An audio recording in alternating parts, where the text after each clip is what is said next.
Olha só, gente, registrar a diversidade cultural indígena que existe em todo o Brasil. Registrar não só, registrar e divulgar através de livros didáticos, de exposições fotográficas, de palestras, de conferências. Esse é o desafio do projeto Ameríndios do Brasil. O projeto é do fotógrafo Renato Soares. Ele é mineiro, mas vive há anos aqui em São Paulo. Ele é nosso convidado de agora. Oi, boa tarde. Boa tarde, Márcia. Falei o nome do projeto errado. Não, é Ameríndios do Brasil. Falei certinho? Sim, sim. Eu estava tão focada com a história das escolas, me perdi um pouco. Super prazer te receber aqui. Obrigada por ter aceitado o nosso convite. Meu, e obrigado pelo convite. Eu não conhecia o programa direito, mas eu achei interessante. E um prazer estar aqui conversando com vocês. Prazer é todo nosso. Conta para mim como é que começou essa tua paixão pela diversidade indígena que existe no país. Olha, isso eu não sei quando começou, eu sei que não vai acabar tão cedo. Eu comecei a fotografar em 86, mas antes de eu ser fotógrafo, eu já tinha essa paixão pelo índio. É um personagem que sempre me atraiu, um personagem que, como é que eu posso explicar? Ele está entranhado dentro da alma do brasileiro. O brasileiro é índio. Se você pega pelo litoral do Brasil, o caiçara é indígena.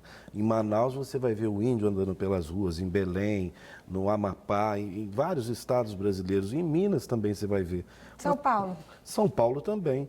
Olha, todo o litoral de São Paulo aqui era habitado pelos tupis. Com a chegada dos portugueses, eles foram saindo, mas aí logo vieram os guaranis com os missionários. Mas um detalhe que é interessante é que assim, o brasileiro ele começa a ser moldado desde a chegada do português com os índios, que eles começam a se misturar. Aqui não haviam mulheres, vieram só os homens para cá. E de onde vem o brasileiro? Vem então, dessa mistura. Todos nós temos um pouco de índio. Sim, todos nós. Anos atrás, fizeram um levantamento da consanguinidade do brasileiro. E mais de 70% da população é indígena.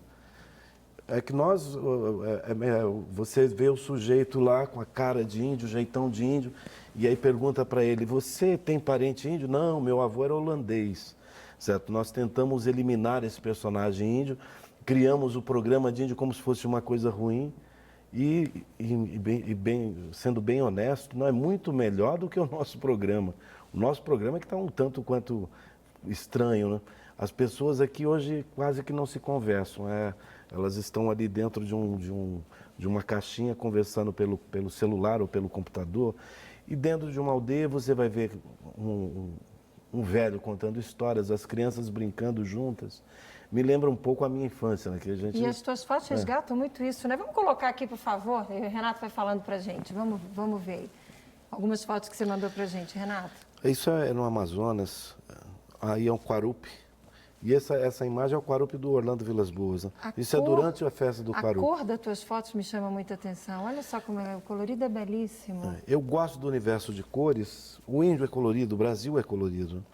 E eu acabei entrando nesse mundo de cores. Também faço preto e branco, mas eu gosto muito das cores. Você vai fazer palestras esse final de semana numa cidade aqui no interior de São Paulo e numa cidade em Minas. Eu estou indo amanhã, eu faço uma palestra em Lambari, Minas Gerais. E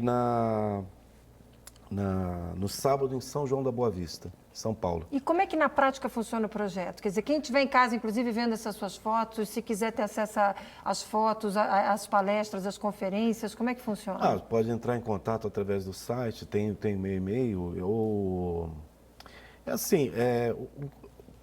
por que comecei a fazer as palestras e não só em locais... como é que eu posso explicar, locais particulares, mas em escolas municipais, estaduais, em faculdades, vários lugares, basta convidar, porque é assim, uma coisa que eu percebi, o brasileiro não conhece o índio, então, e esse personagem, o índio, para mim é de extrema importância que ele saia dessa escuridão. Então, veio na minha cabeça a seguinte frase, que eu não sei quem que escreveu ou quem falou ela um dia, né? Você corre o risco de ser esquecido quando não é visto. E o brasileiro não vê o índio, ele não percebe o índio. Quem não é visto não é lembrado, também tem essa frase, quem não é visto né? não é lembrado.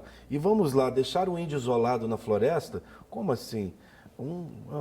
Uma certa feita alguém falou assim para mim, mas esse índio ele tem que ficar lá no meio do mato. Eu falei, aonde?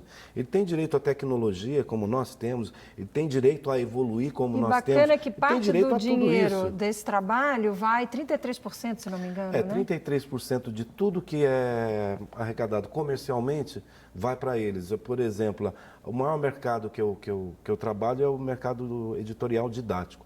Os livros didáticos, os livros das escolas. E todas as fotografias são vendidas ali, 33% vai para a comunidade.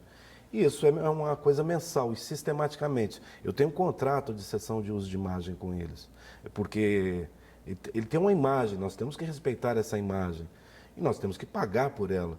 Então, nada mais justo, nada mais correto eu trabalhar e vender ela, sim, mas ganhar com ela, mas também que eles tenham direito a dividir. Quer dizer, eu sou um sócio dos índios. Que bacana. Vem cá, já que a gente está falando de natureza, eu queria te convidar para ver uma reportagem que veio de Bauru sobre o trabalho de uns ambientalistas que devolvem animais silvestres à natureza. Vamos ver. Um mês sob os cuidados desta bióloga e ativista ambiental, eles serão reintegrados ao habitat natural. O local é a área de preservação permanente da Unesp em Bauru. A APP não foi escolhida à toa. Os gambazinhos são animais arborícolas, ou seja, que vivem preferencialmente em árvores. Eles escalam galhos e arbustos em busca de comida e abrigo. E foi assim com esses filhotes. O primeiro a ser solto não se intimidou com o ambiente desconhecido e em pouco tempo alcançou os galhos mais altos das árvores. Logo em seguida foram os outros e, pelo visto, gostaram da nova casa. Eles são animais silvestres, são parentes do canguru, são marsupiais, porque a fêmea tem aquela bolsa, que é o marsúpio, onde os filhotes terminam o desenvolvimento dentro dela, né? E tem dois fatores importantes aí nessa adaptação. Primeiro, eu diria que seria a própria seleção natural. Né? Os mais fortes dos 4 vão sobreviver, tomara que sejam os 4. E o próprio instinto deles vai fazer com que eles procurem alimento, com que eles se virem, né, em relação até a predadores, possíveis predadores. 3 dos 4 filhotes foram encontrados por um aluno. Eles estavam ao lado de uma fêmea adulta já morta na região do Jardim Bela Vista. O outro foi encontrado em uma residência. Os bichinhos receberam os cuidados assim que chegaram à casa da Fátima. Foi um processo lento. Nos 10 primeiros dias, aproximadamente, era amamentação com conta-gotas na boquinha, individual, de várias vezes por dia. E na sequência, depois de 10 dias, a gente começou a introduzir frutas e alimentação sólida, eles se deram bem. Então foi um processo assim, bem interessante, bacana. Não é a primeira vez que a gente faz esse tipo de resgate, de cuidados e soltura. E a gente está, apesar de estar um pouquinho triste, a gente está bastante feliz ao mesmo tempo. Dosagem dela. Vamos lá, vamos. Que bacana a iniciativa, né? É interessante, né? Os animais, eles se adaptam como um inseto que está se adaptando às grandes cidades, o Aedes aegypti, e você tem várias outras situações. Aqui no Brasil, por exemplo, veio parar o pardal. Aliás, no mundo inteiro, o pardal é originário da China e ele se espalhou pelo mundo todo vindo através de navios. Aqui em São Paulo já aconteceu uma situação de uma invasão de morcegos hematófagos, o Desmodus rotundos, que é o que se alimenta de sangue de mamífero, invadiu um prédio desses abandonados no centro da cidade e começou a ter ataques, agressões a várias pessoas, né?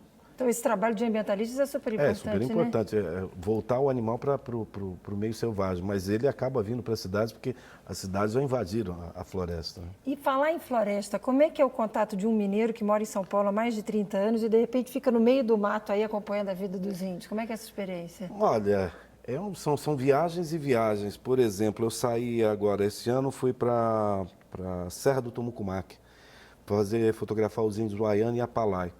É uma viagem um tanto quanto, vamos dizer assim, complicada a operação.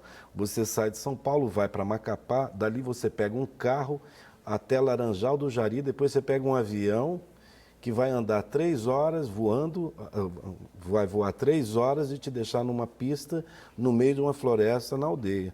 E dali você sai percorrendo as outras aldeias de barco. Quanto tempo você fica cada vez que você vai para Dessa viagem foi um mês. Uma aventura, uma expedição dessa? Mas eu estou saindo agora no final do mês, vou para os Craô.